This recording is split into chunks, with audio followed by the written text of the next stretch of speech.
bir saxovat daraxtiga, mehr oqibat daraxtiga aylanishini hech kim bilmasdi. Yo'l uzoq va mashaqqatli, qorong'u va tikonli bo'lsa-da, ularni har qadamda Alloh qo'llardi, himoya qilardi. Chunki ular Alloh uchun, xalqi uchun, vatan uchun yo'lga chiqqanlar edi. Yetimlar kuldi, bevalar kuldi, mazlumlar qalbi shodlandi. Muhtoj va miskinlar to'ydi.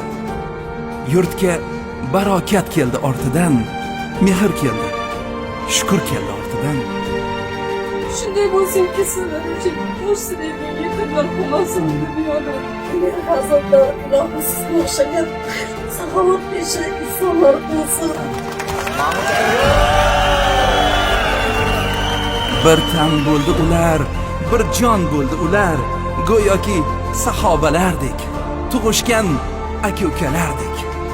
Daraxt ildiz otdi, meva berdi. Danaklardan yana minglab daraxtlar undi.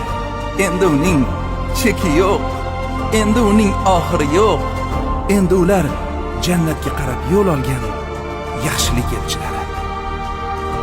Yurak amri, sen doim qalblardasan, insonlarning ezgu amallaridasan.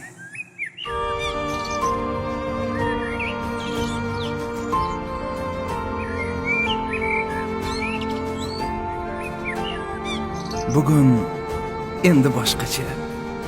Yangi kun, yangi boshlanish, yangi qadam, yangi sarlavha.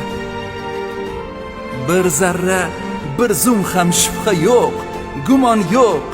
Chunki uning taqdiri buyuk, zotan niyati buyuk, maqsadi buyuk. Eng boshida turgan habibi buyuk. Uni qo'llaguvchi Robbisi buyuk.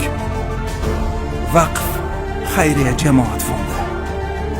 Birgalikda biz katta kuchmiz.